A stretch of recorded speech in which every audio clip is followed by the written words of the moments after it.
à tout le monde! Je vais me voir possiblement sur Facebook. J'attends juste de me voir. Dites-moi coucou quand vous vous connectez. Contente d'être avec vous. Ce midi, un peu plus tard que prévu, j'ai tellement de choses à faire comme avant les fêtes. C'est un peu fou. On a vraiment comme plein de projets aussi. On est en restructuration des services. On a un nouveau service que je vous ai parlé. D'ailleurs, récemment, on a eu plein de nouvelles clientes. C'est tellement positif, mais j'ai comme vraiment plein de choses à faire. Fait que j'arrivais pas aujourd'hui à comme prioriser le live à midi. Fait que je suis contente d'avoir trouvé du temps quand même pour venir malgré tout. Et j'ai même squeezé un workout juste avant le live pour terminer ma journée puis commencer le week-end en force avec de l'énergie. Fait que j'espère que vous prenez soin de vous. Je sais que le mois de novembre peut être vraiment difficile sur l'énergie, sur le moral. Ayez pas peur d'être flexible puis être douce avec vous-même par rapport à vos engagements puis trouver des façons que ça fonctionne pour vous, que ce soit de peut-être commencer à travailler plus tôt le matin ou peut-être de faire des workouts en milieu de journée. En tout cas, pour moi, je suis vraiment à l'écoute de mon corps puis en adaptation continuelle. Fait que ça me permet de m'assurer de rencontrer les engagements puis de continuer la croissance en gardant en tête la priorité qui est ma santé mentale, ma santé physique. Fait que dites-moi un petit coucou quand vous êtes là. On va parler de leadership authentique aujourd'hui. C'est un sujet que je parle pas vraiment tant que ça. Puis pourtant, c'est quelque chose que mes clientes me disent qu'elles ont surtout besoin quand elles sont rendues à l'étape de comme, se mettre de l'avant sur les médias sociaux. Le leadership authentique, c'est pas juste... Le mot leadership, les gens associent ça beaucoup à avoir une équipe, mais du leadership, c'est comment tu peux avoir de l'impact. Fait que ça se peut que ça soit auprès de tes clients, auprès de ta communauté, auprès de toi-même, c'est te diriger vers tes objectifs. Fait on va parler tout ce qui a trait au leadership authentique aujourd'hui. Qu'est-ce que ça veut dire d'être authentique? Puis qu'est-ce que ça veut dire de diriger des gens de façon authentique? Puis l'authenticité, c'est aussi un feeling, c'est pas juste un résultat. Donc, comment on se sent quand on dirige une entreprise, quand on est nous-mêmes, quand on sent qu'on est nous-mêmes, c'est quoi les résultats que ça a, puis c'est quoi, comment on fait ça en fait, comment on arrive à être aligné. Le mot a été utilisé et utilisé, mais essentiellement, l'authenticité, c'est d'être honnête avec soi, ses valeurs, qu'est-ce qui est important pour nous. Puis, je suis quelqu'un qui en parle depuis tellement longtemps, mais avoir une entreprise puis pas sentir que c'est bâti pour toi, que tu le fais pour les autres puis que c'est pas en fonction de tes valeurs, va vraiment te rattraper plus tard, va te donner un coup de pied dans le derrière plus tard parce que tu vas être fatigué, tu vas être exténué, tu vas sentir que tu le fais pour les autres puis tu vas ressentir beaucoup d'amertume envers ton entreprise parce que tu le fais pas nécessairement pour les raisons qui vont te procurer le plus de satisfaction. Fait qu'on va parler de leadership authentique, mais aussi qu'est-ce qu'on fait quand que on a de la misère à trouver sa voie, comme on ne sait pas nécessairement comment on veut diriger parce qu'on ne trouve pas nécessairement c'est quoi qui est vrai pour soi, puis particulièrement des clientes qui se remettent en question, sont comme est-ce que je suis une bonne leader? Est-ce que je suis une personne légitime d'être suivie par mon audience? Est-ce que les gens vont me faire confiance? C'est comme, est-ce que ça a une valeur? Qu'est-ce que j'offre? Etc. Donc, des fois, on remet en question la valeur qu'on a parce que on trouve pas sa voix, tu sais, on trouve pas on n'assume pas complètement sa valeur, puis c'est difficile de se mettre de l'avant. Fait allô Caroline, quand vous vous connectez, dites-moi coucou. Là, on va parler de deux choses. J'ai envie qu'on parle de ma difficulté à trouver ma voix quand j'ai commencé, parce que je pense vraiment que ça peut vous aider. Au début, quand je faisais des lives sur ce groupe Facebook-ci, encore aujourd'hui, je trouve que je peux m'améliorer, mais je parlais tellement aigu, j'étais tellement stressée, puis pas nécessairement stressée inconfortable, juste stressée. J'étais pas bien d'être moi. J'étais pas bien de m'exprimer de la façon que je m'exprimais. Puis encore aujourd'hui, il faut que je me watch parce que je disais des mots, puis je me dis, ah, j'aurais dû dire ça différemment. Encore aujourd'hui, pendant que je fais un live, je me dis ça dans ma tête. Ah, j'aurais dû dire ça différemment la minute après où est-ce que c'est sorti. Ou par exemple, je vais mal prononcer un mot, puis je vais tout de suite aller dans Oh my God, comme je suis pas capable de parler. Puis j'ai une bonne prononciation, je m'exprime bien comme personne. Fait que c'est juste être capable de voir que c'est totalement normal que tu trouves ça difficile peut-être d'exprimer ta voix. Quand j'ai commencé, je regarde les vidéos que je faisais. Je parlais trop aigu. Je parlais comme j'étais tellement stressée que ma voix était littéralement comme ici. Deux, je parlais beaucoup trop vite. Je prenais pas de pause, puis je prenais pas le temps de respirer. Fait qu'on dirait que ça enchaînait un mot après l'autre. Ce qui faisait que, troisièmement, je sentais pas que je pouvais être 100% confortable et à l'aise devant la caméra puis juste être moi-même puis parler. Donc, il y avait des côtés de moi que je montrais pas.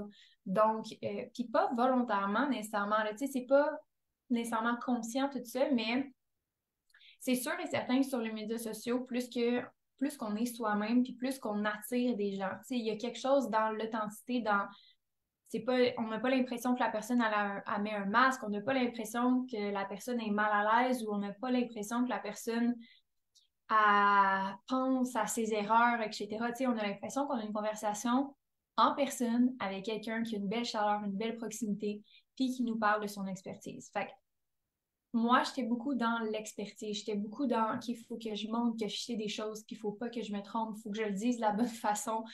Fait que ça faisait en sorte que même si je voulais tellement connecter, puis j'étais là pas nécessairement juste pour me prouver, puis pour me montrer, j'avais quand même cette espèce de masque-là qui était comme pas authentique parce que je suis pas comme ça comme personne quand on me rencontre, je suis vraiment pas comme ça comme personne dans mon quotidien, je parle pas vite, je parle pas aigu, puis je suis pas capable de respirer. Par contre, ça m'a pris comme un bon travail sur moi pour arriver à sentir que j'étais assez, que j'avais pas besoin de donner toutes mes connaissances dans un live, que je pouvais respirer, puis que ça avait une valeur de juste être là en live avec les gens, puis connecter, puis dire Allô Cynthia, allô Caroline. Euh, ça a de la valeur. Et aussi, oui, les connaissances, et aussi, oui, tout ce que je peux apporter. Fait être authentique, c'est souvent pas tant une question de être plus soi-même, c'est d'enlever les choses qui nous font pas être nous-mêmes. C'est d'enlever des croyances que, par exemple, ça doit être fait d'une certaine façon. Ou, je vais donner un exemple complètement opposé. J'ai une cliente qui, elle avait toujours le même studio où est-ce qu'elle faisait ses vidéos, etc. Puis, elle sentait qu'elle était pas professionnelle puis qu'elle livrait pas le contenu comme elle voulait le livrer puis comme à la hauteur qu'elle voulait le livrer. Fait que ça faisait en sorte que quand elle était devant la caméra, elle sentait plus ou moins à l'aise de parler de certains sujets parce qu'elle n'avait pas comme l'environnement pour se sentir à l'aise de parler dans cette mesure-là. Donc, tu sais, ça a le rapport quand même, l'environnement et tout, puis ça peut être authentique de dire, OK, oui, je veux avoir une certaine comme crédibilité, comme quand je parle, je vais avoir un certain background, etc. et tout. Donc, c'est sûr, je parle beaucoup de création puis de médias sociaux là, en ce moment, là, dans cet exemple-là, mais ça s'applique à n'importe quel contexte dans sa business. Fait que si on veut être plus authentique, il faut juste regarder c'est quoi qu'on doit s'enlever comme croyance pour l'être plus, pour être encore plus soi. J'ai vu une fille sur les médias sociaux qui disait j'ai toujours pensé que montrer ma vie ou montrer l'arrière-scène de mon entreprise, c'était comme de dépendre de ça pour faire des ventes. Puis je voulais pas dépendre de montrer, mettons, ma vie, mon quotidien aux gens pour faire de l'argent. Je trouvais qu'il y avait une incohérence par rapport à ça. Puis elle expliquait que, dans le fond, quand elle a commencé à croire ça, elle pensait que c'est plus une croyance qu'elle avait associée que les gens allaient envier ce qu'elle avait et donc, à cause de ça, ils allaient acheter. Mais que son service n'allait plus avoir la même valeur ou comme l'entreprise n'allait plus avoir la même valeur que juste ce qu'elle montrait sur les médias sociaux allait avoir de la valeur. Puis elle voulait vraiment pas s'associer à ça. Puis la réalité, c'est qu'elle explique qu'aujourd'hui, elle réalise que c'est une des choses les plus intéressantes à utiliser sur les médias sociaux, de montrer un peu le quotidien parce que justement, ça démontre encore plus la proximité puis le désir de se rapprocher des gens. Puis ça enlève encore plus le piédestal puis la non-proximité avec l'entreprise dans le fond. Donc, des fois, on se fait des idées de comme de quoi ça aurait l'air. On se fait des idées de ben si je suis devant si je suis pas devant mon bureau, je peux pas faire de contenu, ou on se fait des idées sur si je suis pas comme ça, je suis pas une bonne leader, si, etc., etc. Donc, il faut juste défaire des croyances puis des pensées associées à certaines actions. J'ai une de mes clientes, puis je vais vous raconter cette histoire-là, je trouve ça super intéressant. Elle a un très bon succès dans son entreprise, elle réussit vraiment bien, puis elle a encore de la difficulté à verbaliser des choses de sa vie personnelle, ou on va peut-être pas dire personnelle, mais elle a de la difficulté à elle se mettre de l'avant comme propriétaire d'entreprise. C'est beaucoup, OK, l'entreprise, les employés, l'équipe, les clients, mais elle a de la difficulté à comme se mettre de l'avant comme propriétaire d'entreprise. Puis là, je parle pas de donner des secrets de tout ce qui se passe dans sa vie personnelle. Ceci étant dit, comme elle a de la difficulté à juste parler de son opinion ou donner son avis d'expert, pas nécessairement juste donner des trucs généraux, mais de vraiment donner son avis. Puis on travaille pas nécessairement juste sur OK, donne ton avis, là, maintenant, c'est le temps de le donner. C'est qu'est-ce que tu attaches à ça? C'est quelle histoire que tu attaches à ça? Est-ce que toi, là, mettons qu'il n'y avait rien, là, qu'il y avait pas d'audience, là, qu'est-ce que tu dirais? Puis si tu n'avais pas ces préconceptions-là de, par exemple, les gens qui font ça, de quoi ils ont l'air, qu'est-ce que tu dirais? Et donc, on attache des histoires, puis on se fait des attentes, on se crée des standards qui sont peut-être même pas nécessairement utiles à la croissance de sa business, puis sont pas utiles pour l'audience non plus.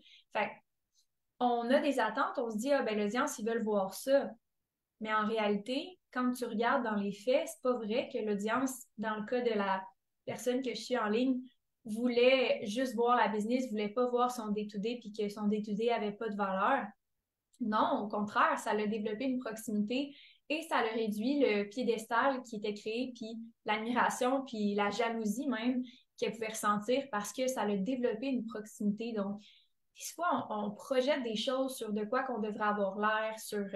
puis l'authenticité, en fait, c'est le plus possible revenir à la base, puis revenir à la source, puis revenir à, OK, si j'enlève mes préconceptions, si j'enlève mes attentes, si j'enlève la pression que je me mets, si j'enlève toutes ces choses-là, qu'est-ce qui reste? Il reste moi, il reste qui je suis, mon opinion, il reste mes valeurs, il reste mes principes, donc sur quels principes je repose ma vie, il reste ma mission, en quoi je crois, il reste aussi mes besoins, puis il reste mes limites, puis mes standards. Puis ça, pour vrai, apprendre à se connaître, c'est la base du leadership. Je sais que c'est comme cliché à dire, mais c'est vraiment ça. Puis de se redécouvrir, de se reconnaître encore et encore comme leader parce qu'on évolue tellement vite comme entrepreneur. Je regarde qui j'étais il y a 2 ans, je me reconnais pas nécessairement, tu sais, je me reconnais vraiment pas. Je suis comme, oui, je suis blonde. Maintenant, je suis blonde. Il y a 2 ans, j'étais pas blonde. Mais tu sais, je suis quand même pas non plus, là, je suis la même personne, mais j'ai l'impression quand je m'écoute, quand je regarde ce que je faisais, quand. Puis c'est pas une honte, là, c'est une grande, grande fierté, mais je suis plus la même personne. J'ai pas pourtant comme changé de vie, j'ai pas. Ma vie est principalement la même. Oui, mon entreprise a grossi, oui, tout ça, mais essentiellement, je suis la même personne, mais je me sens tellement différente. Euh, Puis c'est ça, en fait, c'est difficile quand on s'actualise pas comme leader de rester authentique.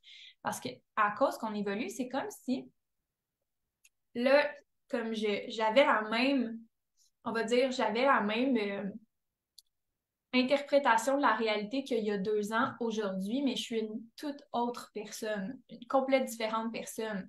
C'est certain que c'est difficile de sentir que c'est authentique. Parce que, par exemple, que j'ai pris conscience que quand que j'étais devant l'écran, j'étais stressée.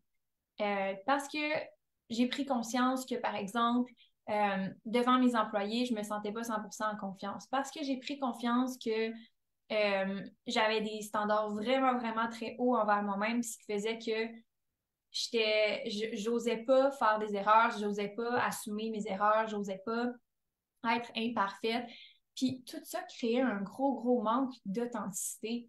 Puis connaissant ça, depuis les 2 dernières années, j'ai pas eu le choix d'évoluer parce que je me sentais inauthentique d'être comme ça, tu sais. Fait avec l'évolution vient nécessairement une actualisation de soi, tu sais, une actualisation de qui on est, de ses besoins, de ses standards. Puis avoir un leadership qui est authentique, c'est d'accepter, de se tromper, parce que ça se peut que tu disais quelque chose il y a 2 ans que c'est plus vrai, c'est correct. Je pense que c'est vraiment d'assumer que tu vas avoir des principes qui vont peut-être pas changer. Tu sais, peut-être que ta perception du monde va être différente, mais peut-être que ton principe de base de la famille va rester.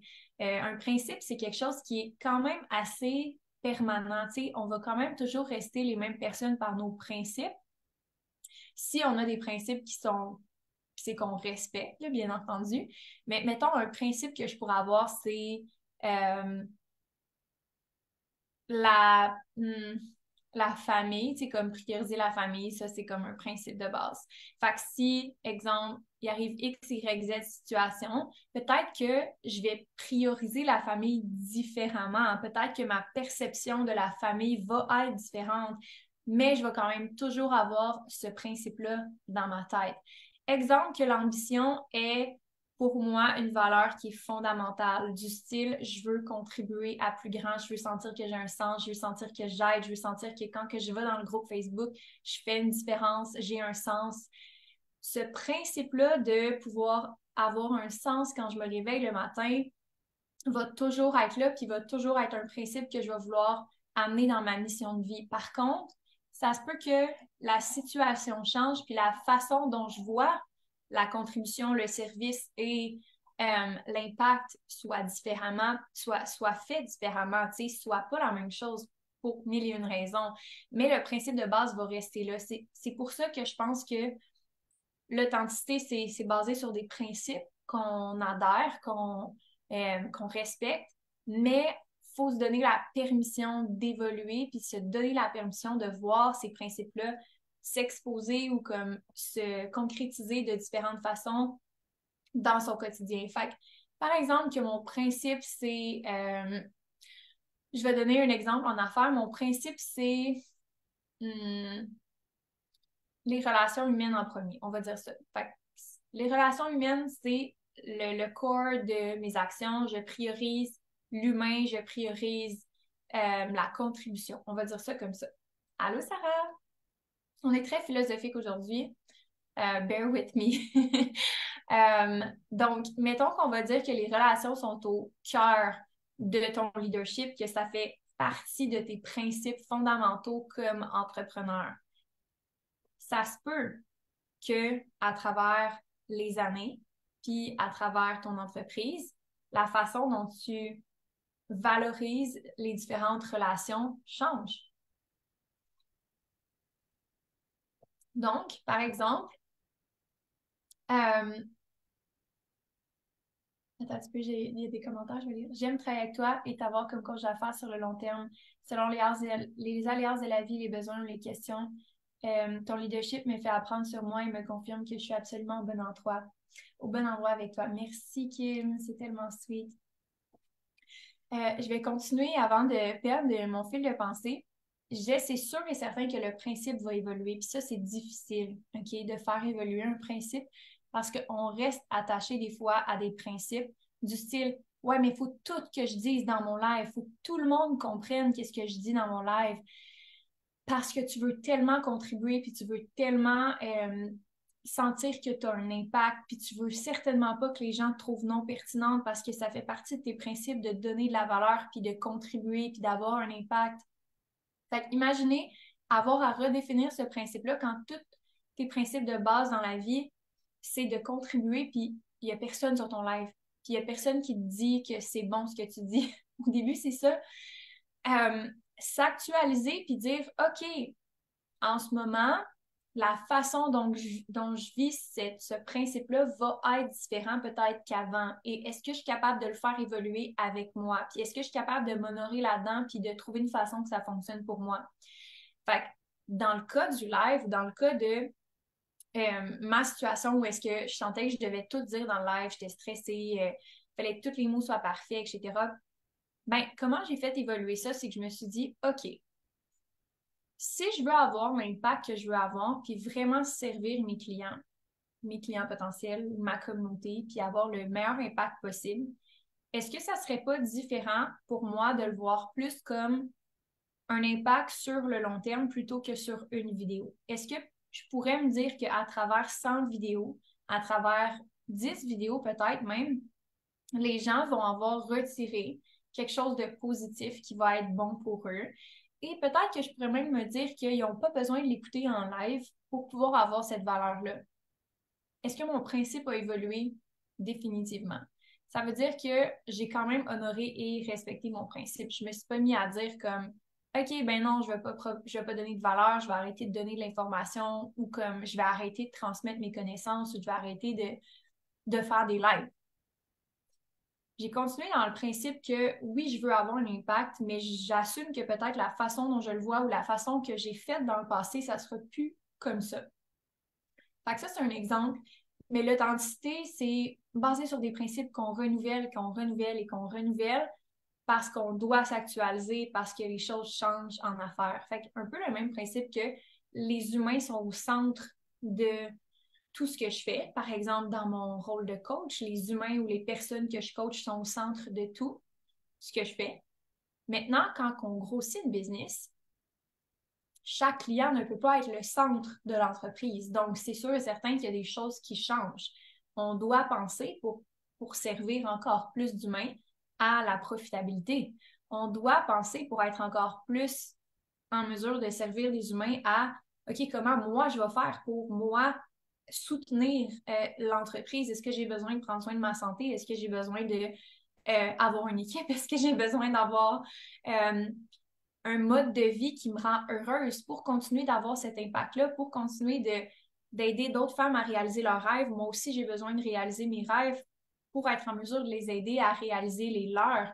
Et donc, là, il y a un shift qui doit se passer à un moment donné où est-ce que, OK, oui, je suis là pour servir, mais qu'est-ce que j'ai besoin pour bien servir? Qui je dois devenir pour bien servir?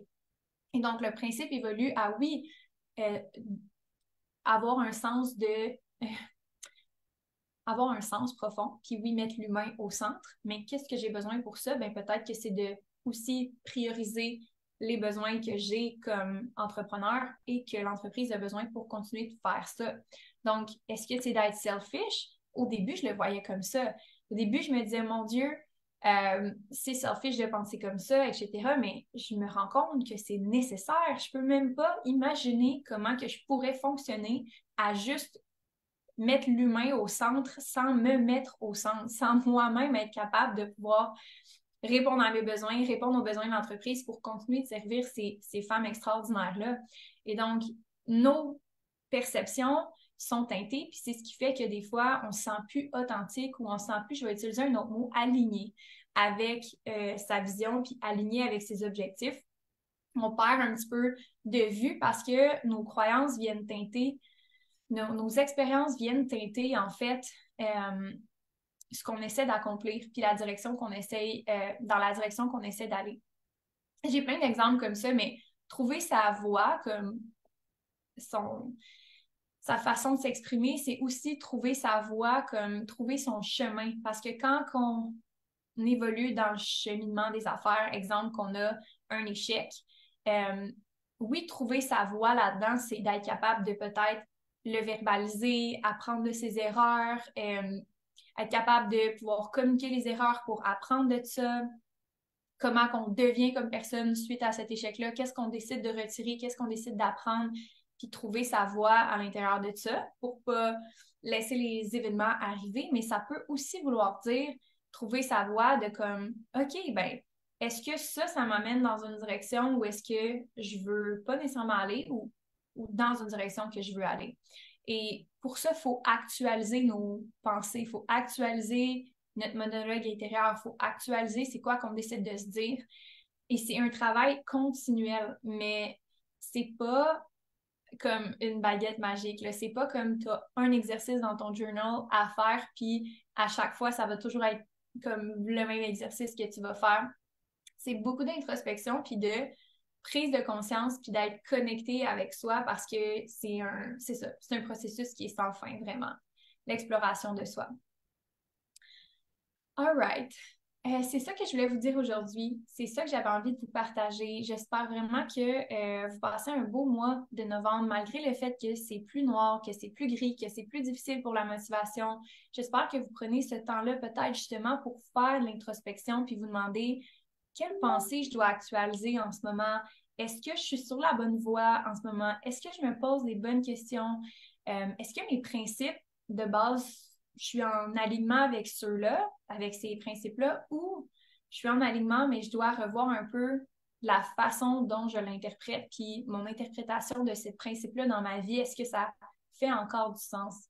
Je suis très philosophique aujourd'hui, mais j'avais envie de vous partager qu'est-ce qu'il y avait sur mon cœur, puis comment que je vois les choses comme humaine, comme femme. C'est pas juste niveau business, mais dans notre cheminement personnel, se poser ces questions-là, va nous amener à être en paix avec soi, pas juste à vivre du succès, pas juste à diriger plus de personnes puis à influencer plus de personnes, mais il va vraiment nous permettre de briser des plateaux, dépasser ces plateaux-là puis atteindre nos objectifs. C'est pas gna gna, ça sert à rien, OK? C'est pas ça. C'est vraiment une grosse partie du bien-être que je vis au quotidien vient du fait que je me pose des questions difficiles. Euh, je prends pas pour acquis qu'il y a des choses que je savais il y a un an, ou il y a des choses qui étaient vraies pour moi il y a un an, c'est encore vrai maintenant. Et ça prend beaucoup d'humilité pour faire ça parce que notre ego veut avoir raison, tu sais. Puis j'ai vécu une situation cette semaine qui m'a fait penser à ça. Puis je vais pas parler de cette situation-là plus particulièrement, mais peut-être le plus gros blocage ou la plus grosse entrave à votre authenticité, c'est votre ego. Parce que vous voulez avoir raison. Et ça, je vais vous le dire, c'est notre pire ennemi, notre ego. Mais on est notre pire ennemi, en fait, quand on écoute son ego puis on n'écoute pas la voix de son authenticité. Son ego va nous dire ah ben non, faut que tu livres tous les contenus dans ton live, sinon t'es une merde. Ton ego va te dire aussi non, faut pas que tu partages sur tes médias sociaux parce que faut pas que tu sois comme tous ceux que les gens envient sur le web. Ton ego va te faire croire à ça. Ton ego va te dire plein d'affaires. Plein d'affaires. Il va te dire que non, il faut que tu continues de servir tes clients parce que puis de pas te mettre en priorité parce que c'est ça, avoir du succès. Puis il faut que tu prouves que tu mérites ton succès. OK. Fait que ton ego va te faire croire beaucoup de choses pour avoir raison parce qu'il est convaincu que si si c'était vrai avant, c'est encore vrai maintenant, puis il veut continuer d'avoir raison parce que c'est sécuritaire d'avoir raison. C'est prédictible d'avoir raison. Fait qu'il faut vraiment beaucoup de courage puis d'humilité pour mettre son ego de côté puis re-questionner c'est quoi qu'on est convaincu pour s'actualiser puis devenir encore la même personne. Tu sais, je suis la même personne qu'il y a un an. Je pense que si tu me connaissais il y a un an, tu me reconnais, mais aussi, tu vois mon évolution. Je suis encore restée la même personne, mais j'ai plus les mêmes croyances ou j'adhère plus aux mêmes choses. Puis une chance parce que je serais pas à la même place, sinon je serais restée à la même place. Pas juste, mettons, on va dire, au niveau de mon succès ou de mon entreprise, mais au niveau de mon bien-être, au niveau de mon évolution personnelle de femme, de comment je vois la vie. Fait que c'est mon invitation à examiner votre ego pendant ce mois de novembre très gris. je vais assumer mon côté un petit peu geek astro, que je connais quand même ça. J'ai beaucoup de signes. Il y a quelqu'un qui m'a fait ma semi-lecture dans mes clientes, qui m'a donné comme mes genres de 3 signes, puis qui m'a donné des approximatifs de quoi ça a l'air. Puis, autre que ces signes-là, j'ai beaucoup de signes de scorpions dans comme plein de maisons dans ma carte du ciel. Puis les signes de scorpion, c'est des signes très, très deep, très comme introspection, très comme émotionnel, connectés à leurs émotions, vraiment, vraiment beaucoup. Donc, j'utilise ces atouts-là, puis je vous les transpose, puis je vous dis que le mois de novembre, c'est vraiment un mois d'introspection. C'est vraiment un mois où est-ce que je sens que on se referme sur notre cocon, puis là, c'est le temps de se faire une nouvelle peau, puis de comme justement faire l'introspection, puis euh, repartir une nouvelle année avec une nouvelle énergie, puis une mise à jour, comme un reboot. Donc, c'est le temps de faire votre reboot authentique avec votre, euh, votre introspection, puis qui vous voulez devenir, qui vous voulez être. En fait, qui vous voulez être plus que devenir, parce que vous êtes déjà cette personne-là. C'est juste qu'il y a des choses qui vous empêchent de l'être présentement. Puis j'aime beaucoup plus cette philosophie-là que devenir la meilleure version de soi. C'est plus comme comment tu peux être encore plus toi-même, puis actualiser tes principes pour qu'ils soient plus en alignement avec ta réalité actuelle puis ce que tu veux accomplir.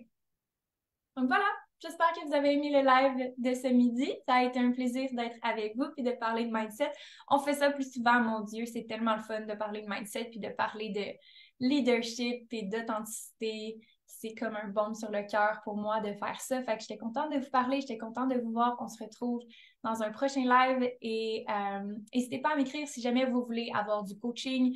Je suis présentement remplie pour le mois de décembre en termes de diagnostic. Donc, on a réservé les dernières places cette semaine. Par contre, je commence à prendre des places pour janvier. Fait que si tu veux avoir du coaching pour démarrer l'année en force dans ton entreprise, tu peux nous écrire, tu peux envoyer un message dans mes messages privés. On va pouvoir regarder avec toi qu'est-ce qu'on peut faire pour t'aider pour 2024. Puis sinon, on se retrouve dans un live la semaine prochaine. Je vais écouter en rediffusion. Salut Luciane! Fait que je vais vous souhaiter une merveilleuse journée et on se retrouve la semaine prochaine. Bye les filles!